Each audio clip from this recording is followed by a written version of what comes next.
Buenos días, compañeros. Buenos días, joven. Buenos días, profesor. Buenos días. Buenos días. Buenos días. Vamos a continuar la clase para... Ya es viernes, ya vamos a tratar de acabar pronto para que tengan un poquito de tiempo para desayunar o terminar algunas cosas pendientes.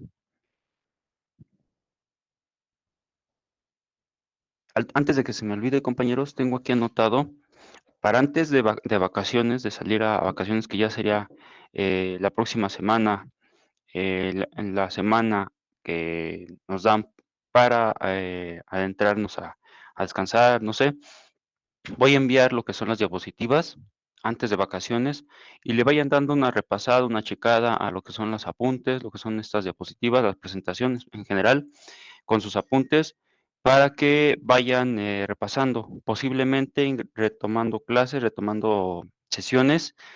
No sé, estaremos hablando a lo mejor a una semana y días, estaremos realizando el primer examen parcial para que vayan repasando. Día o fecha específica todavía no la hay, hasta que ya tengamos un adelantado de los temas y yo les estaría avisando.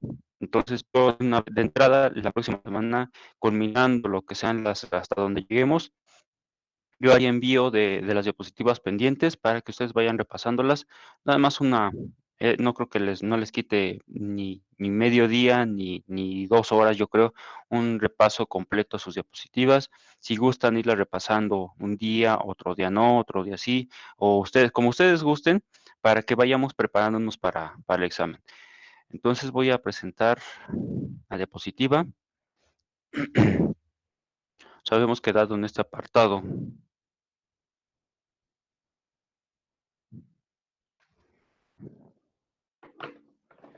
Y habíamos comentado algunas cualidades que le corresponden al comercio exterior.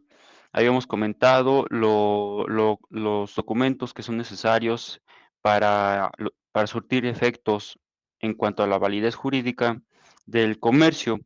La presunción de envío, habíamos tratado de ella, ya sea cuando se derive del mismo procedimiento en el envío del mensaje de datos, o bien cuando el destinatario destine actos o realice actos tendientes a la intermediación. Es decir, que va el destinatario a recoger lo que son los productos o los servicios directamente ante el emisor. Ya él sería el gestor, él realizaría estas tendencias de intermediación, con excepciones de cuando el destinatario con antelación le establece al emisor de que no quiere adquirir el producto, de que no solicita la devolución de su pago, en este caso, y con eso se presume de que no se perfeccionó el contrato y por tanto ya no hubo una retractación en cuanto a la oferta del producto. Nos vamos, bueno, también habíamos comentado en cuanto a la notificación del recibo, en cuanto a, primeramente, si se pagó debidamente, debe existir algún tipo de recibo, o notificación, en este caso, al destinatario, perdón, sí, el emisor. A ver, es destinatario, emisor, sí, el destinatario, que haya realizado el pago, y el emisor, por su parte, que tenga por recibido o tenga alguna notificación que avale la debida entrega al emisor, en este caso al que está solicitando el producto como tal, el cliente, la persona que compró, que adquirió, digamos que es la persona que concebimos como emisor. Ahora, el último punto, antes de entrar a la digitalización, es que los mensajes de datos, compañeros, de acuerdo al artículo 93, el artículo 93 nos desglosa diversos supuestos, en el que vamos a darle lectura. El artículo 93 señala lo siguiente: cuando la ley exija la forma escrita para los actos, convenios o contratos, estos supuestos se tendrán por cumplidos tratándose de mensaje de datos, siempre que la información en él contenida se mantenga íntegra y sea accesible para su ulterior consulta, sin importar el formato en el que se encuentre o represente. Cuando adicionalmente la ley exija la firma de las partes, dicho requisito se tendrá por cumplido tratándose de mensaje de datos, siempre que éste sea atribuible a dichas partes. Entonces, aquí básicamente, compañeros, cuando se estamos hablando de los actos, de convenios que estén firmando o que intrínsecamente estén formando las partes, o convenios o contratos, en realidad, en específico, en términos generales, los escritos tienen que estar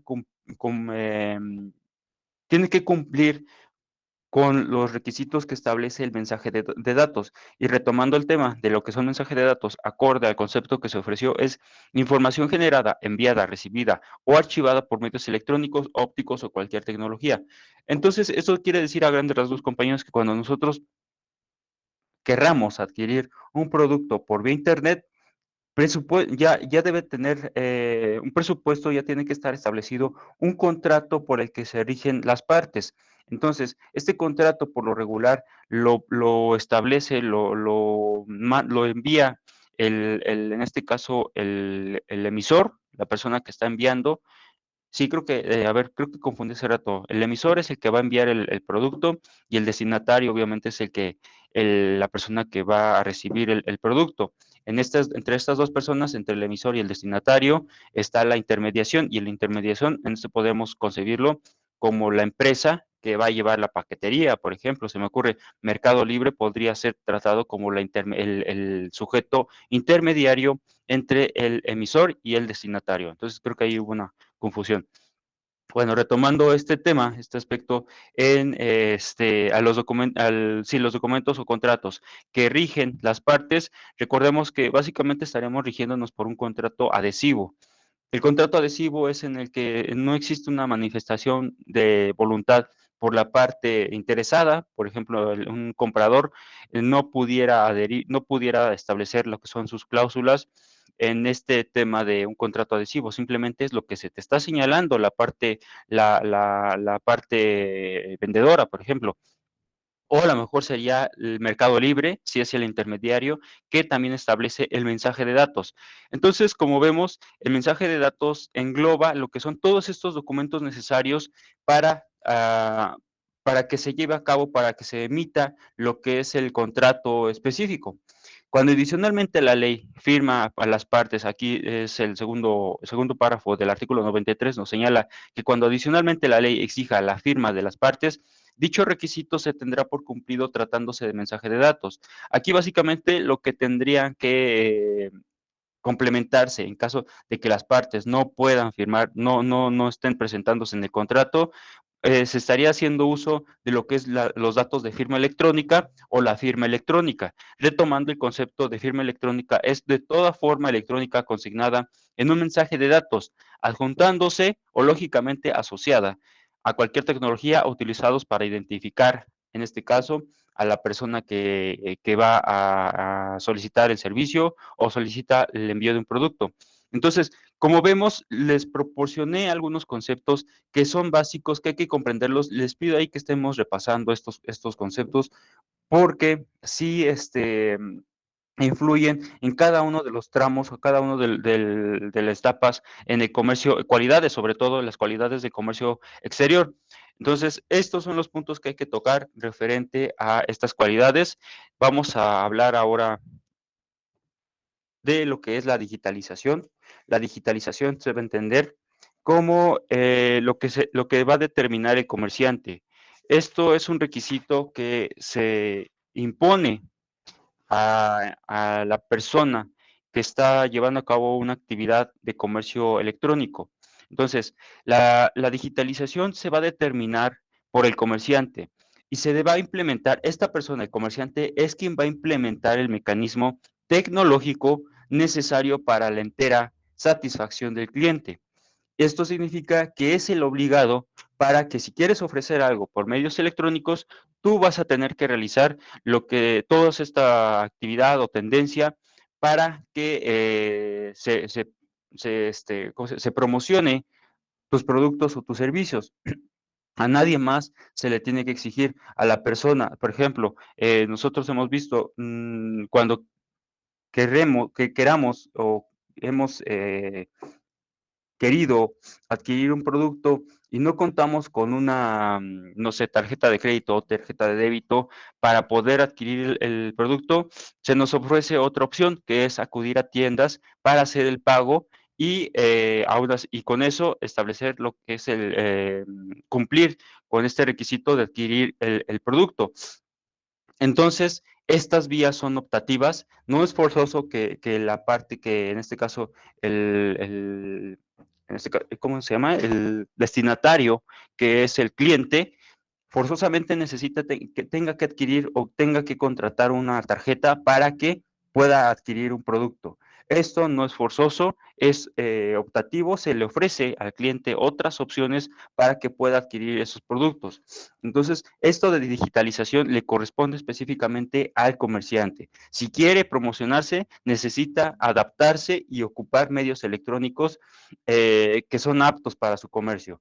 Debe contener anexos y tiene que tener una firma electrónica. Aquí retomamos este tema de firma electrónica.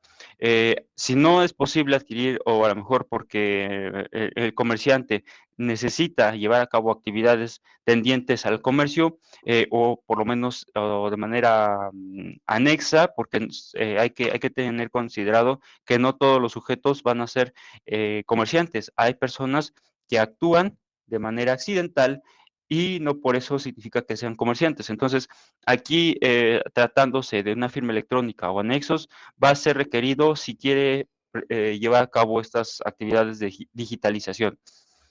La buena fe en este tema de la digitalización repercute, ya hemos platicado de este tema, la buena fe es un punto que se desprende porque con ello se establece o se presume el adecuado cumplimiento a las disposiciones de este tipo de comercio. Uno actúa o uno contrata con la empresa, con, no sé, con la tienda electrónica y lo hace de buena fe. Me interesa el producto y quiero pensar que lo que me están ofreciendo, que la calidad misma del producto es la que se está presentando en las fotografías, es la que me está dando una dimensión, la que a lo mejor es acorde a mis necesidades. Y eso es porque lo está ofreciendo de buena fe el comercio, el comerciante. Y yo voy a actuar de la misma manera pagándole obviamente con una tarjeta de crédito o pagándole de manera de contado, y no va a haber una, no sé, al rato una, ¿cómo se llama? Un aspecto de banca en que no tenía fondos no sé, la tarjeta, bueno, eso es un supuesto, pero las partes van a regirse bajo el tema de buena fe. El prestador de servicios se regirá por la Ley Federal de Protección de Datos Personales, en posesión de particulares. Esto sí es importante, compañeros, porque cuando, ahorita incluso a través, como hemos visto por la pandemia, esta prestación de documentos es importante a tal trascendencia de que si no se refuerzan estas medidas, no se pudiera llevar a cabo el comercio electrónico, se pudiera realizar los robos de identidad, los fraudes, y esto pues sencillamente evitaría que las personas adquieran productos por vía digital. Entonces, aquí se están reforzando algunos temas, desde la actualización bueno, más bien de lo sucedido por la pandemia, se han ido actualizando por la Ley Federal de Protección a los datos personales, se han acudido a acuerdos para que refuercen las medidas y que en caso de mal uso se estaría demandando en todo caso a la empresa, al comerciante que esté ocupando esos datos para mal uso o esté proporcionando esos datos a otras personas. Entonces, aquí sí es importante mencionarles que se han dado diversos acuerdos para reforzar estas medidas de datos personales. Esto es reforzando nada más únicamente lo que vamos a un año de la pandemia en la adquisición de, de, este, pues de bienes o de productos por vía digital, y anteriormente sí estaba reforzado, sí tenían algunas medidas, pero no a tal grado de que pues ya tenemos un año en el que se incrementó a más de la mitad a recurrir a estos medios electrónicos y entonces hubo la necesidad de establecer mayores medidas. Finalmente, ya en este tema de la digitalización, se debe mantener una confidencialidad. Esto también se desprende de lo que es esta Ley Federal de Protección de Datos Personales en posesión de particulares, y también retomando el tema, el concepto de la confidencialidad, que es una de información. El comerciante va a ser el principalmente responsable de los mensajes de datos que se le estén proporcionando. Entonces, si hay alguna comunicación, si hay algunos datos particulares hacia el comerciante, él va a ser el responsable sobre, posteriormente, alguna emisión de un dato, no sé, a veces se escuchan que los bancos adquieren información de personas que han proporcionado estos datos y pues uno empieza a sospechar. Únicamente le he dado datos al comerciante, únicamente le he dado datos, no sé, a una persona por vía internet. Entonces, yo me dirijo con esta persona y saber qué sucedió, saber qué pasó. ¿Por qué? Porque ahora ya me están cobrando en el banco, porque ahora me están buscando. Entonces, todo esto sucede y el principal responsable sería entonces el comerciante que tenga en manos la posesión de estos datos particulares. Por eso la confidencialidad tiene y repercute, incluso habíamos comentado yo, la buena fe se desprende, perdón, la confidencialidad se desprende del principio de buena fe. Entonces, aquí sí es otro punto para recalcar aplicable al comercio electrónico. Por último, tenemos el pacto de exclusividad. El pacto de exclusividad es aquella que en virtud una de las partes disfruta cierta posición de preferencia en cuanto a otra, que se abstiene o se omite de actos con terceros. Aquí, para hacerlo más claro, compañeros, por ejemplo, hay tiendas que están relacionadas o adquieren, bueno, se les presenta o se les presta una refrigeradores, por ejemplo, Coca-Cola. Coca-Cola presta refrigeradores y esa tienda se firma un pacto de exclusividad con esta empresa, con Coca-Cola. Todos los productos o todo, no puede tener otro refrigerador, no puede promocionar otros refrescos en ese refrigerador porque está firmando un pacto. Puede tener a lo mejor otros refrescos, en este caso su contraparte sería Pepsi, pero no tener refrescos en ese refrigerador, porque ahí estaría, pues sí, estaría lesionando este pacto de exclusividad. Incluso yo he escuchado que hay tiendas que dicen, no es que yo nada más puedo comprar la Coca-Cola, aquí ya no viene Pepsi porque yo firmé un contrato establecí un pacto de exclusividad y únicamente yo puedo vender lo que es Coca-Cola. Yo he escuchado de esos motivos y bueno, a lo mejor esto va atenta contra dos principios. Contra el artículo 28 constitucional, que es la prohibición de monopolios. Entonces, esto también atañe a lo que es de materia constitucional y también genera lo que son áreas estratégicas. Las áreas estratégicas son zonas estratégicas específicamente para el desarrollo de un país. Entonces, poco a poco, el acrecentamiento de un monopolio genera un área estratégica para un cierto sector e impide que otras empresas puedan generar competencia por este pacto de exclusividad.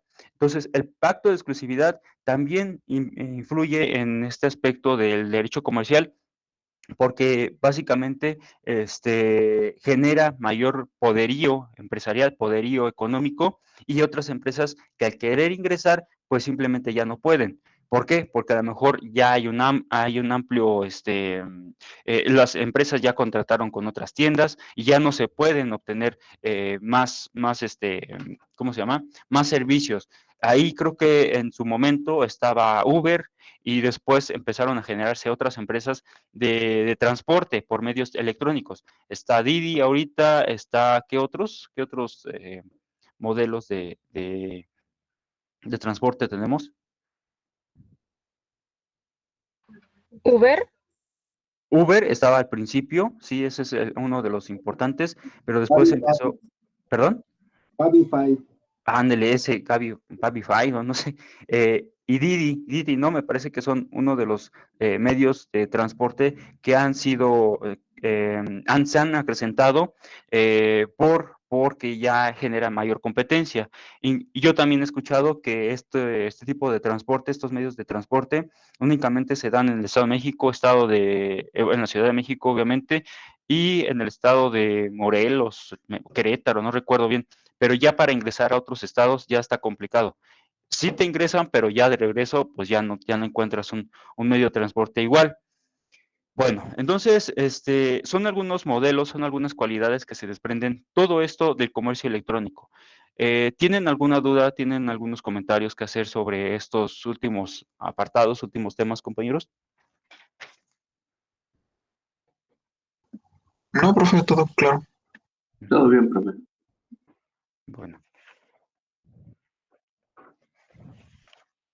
vamos a un tema que para mí ya es trascendente en el aspecto de.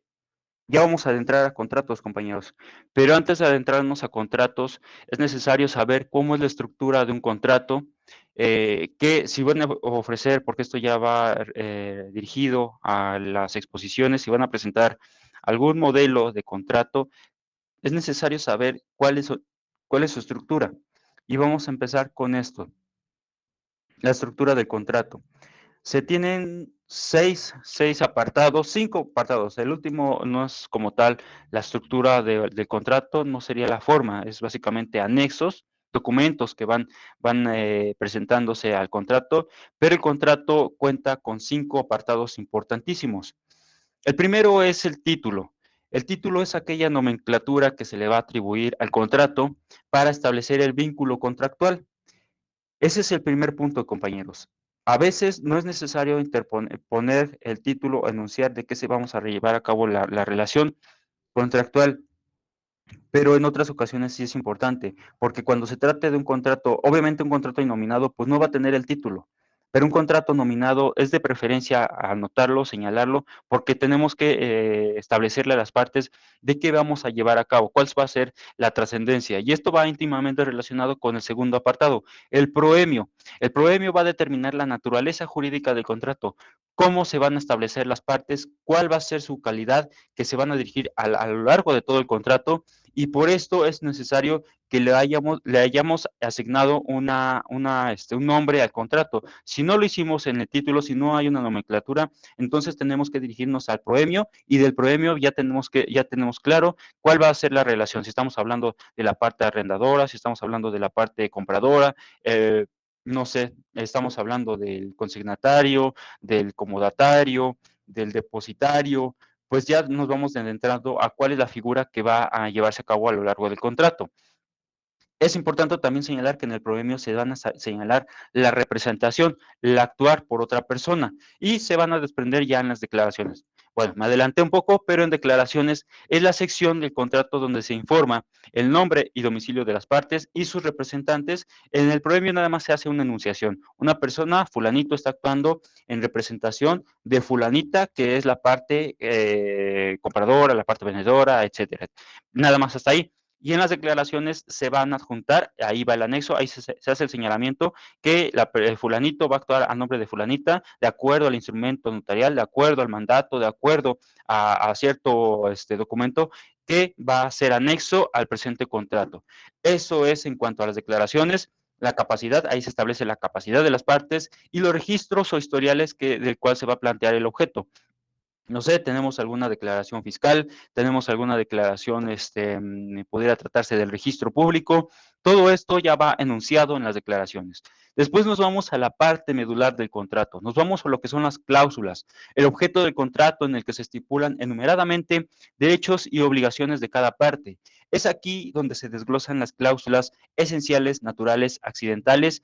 A ver, aquí ya se me salieron bastantes cláusulas esenciales, naturales, accidentales y fundamentales. Aquí esta de fundamentales salió de más. Estamos hablando de las cláusulas esenciales nada más. Ahí está. Bueno, entonces son cláusulas, 3 tipos de cláusulas, compañeros, que vamos a comentar. ¿Me pudieran decir de qué tratan las cláusulas esenciales?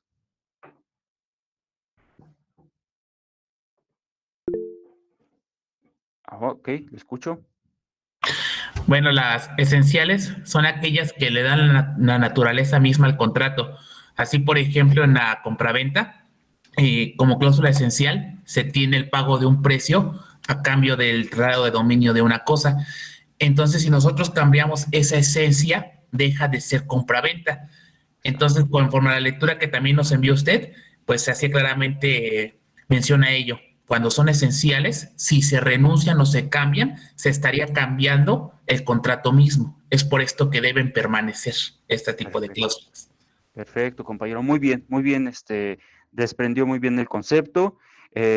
Vamos a establecerlo para que no quede dudas, pero me pareció muy acorde. Vamos a poner que las cláusulas esenciales no pueden suprimirse,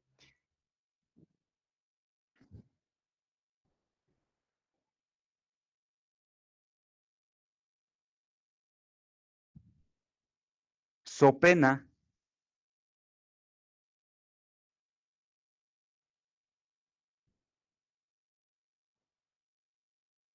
de desaparecer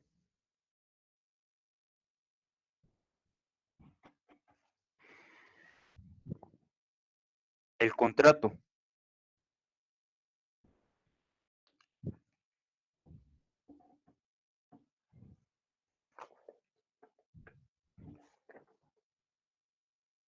Es lo único que hay que establecerle a esta cláusula, a este tipo de cláusulas.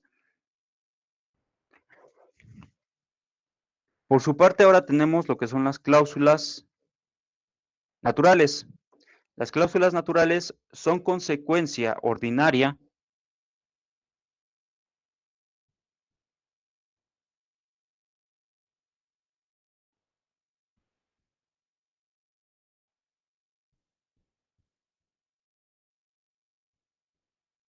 del contrato.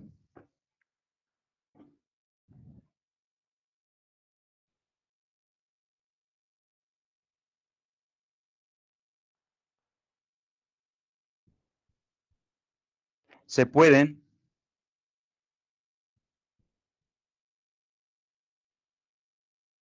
eliminar expresamente.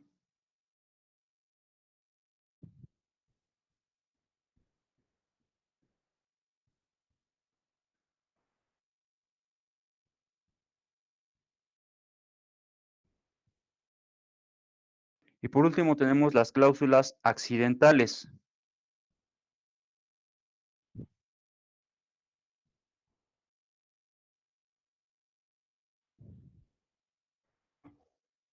Las cláusulas accidentales requieren pacto expreso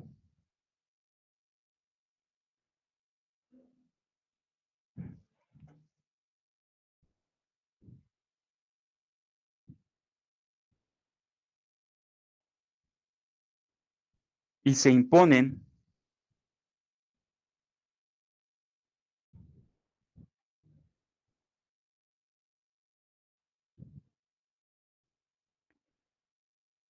en la medida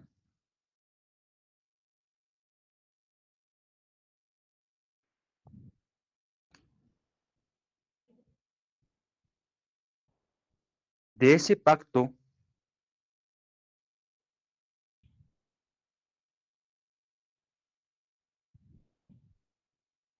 o la normatividad.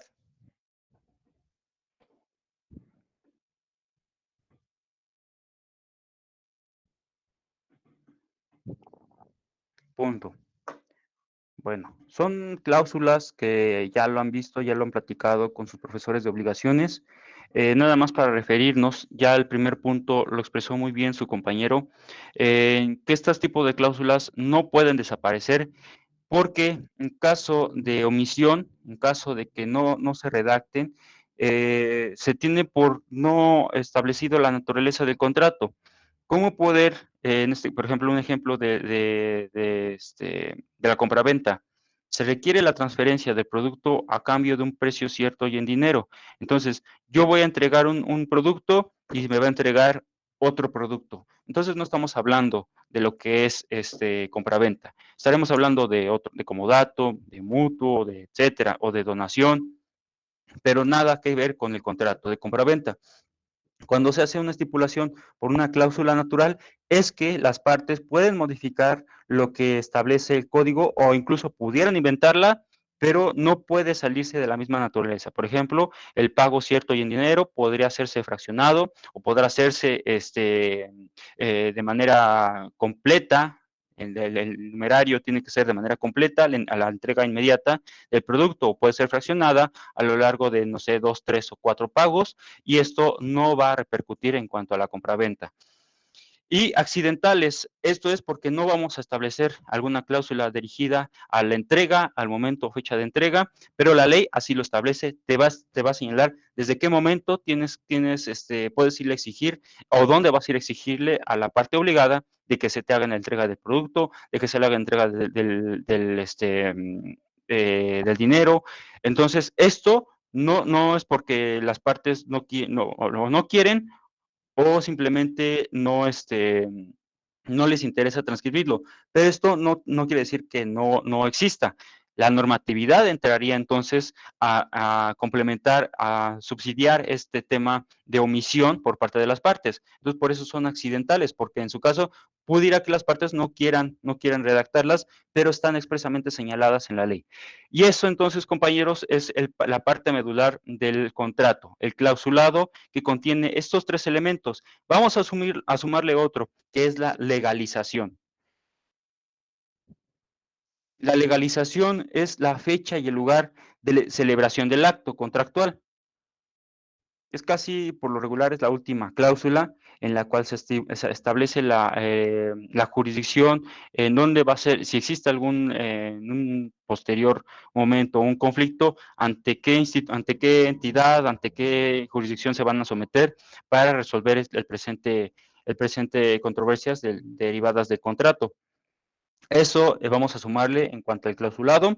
Y por último tenemos lo que son las firmas. Las firmas, como se establece, son al margen y al calce. Esto es meramente por seguridad, para que tengamos en cuenta que todos estos documentos tienen por conocimiento las partes y que no desprenden una falsedad o un desconocimiento o no sé, lo que en su momento vaya a ocasionarse por el desconocimiento del contrato. Y bueno, ya el último son los anexos. Ya por anexos es lo que vamos a referir por todo el documento que se va a acompañar. ¿Tenemos dudas al momento, compañeros?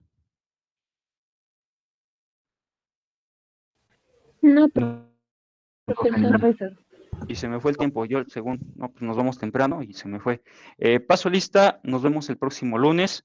Si hay algún punto, algún aspecto, les pido hagan una anotación, una duda, y sin problema los comentamos el próximo lunes.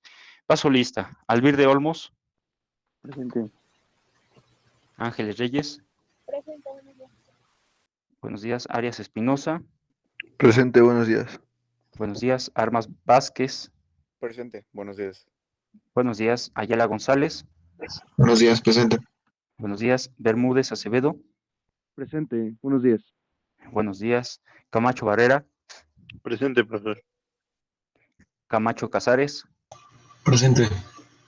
Cano Uristegui, Presente. Carmona Zúñiga, Presente. Coroy Grimaldo, Presente, buenos días. buenos días. De la Mora Caravantes, Toro García, Estrada Montoya,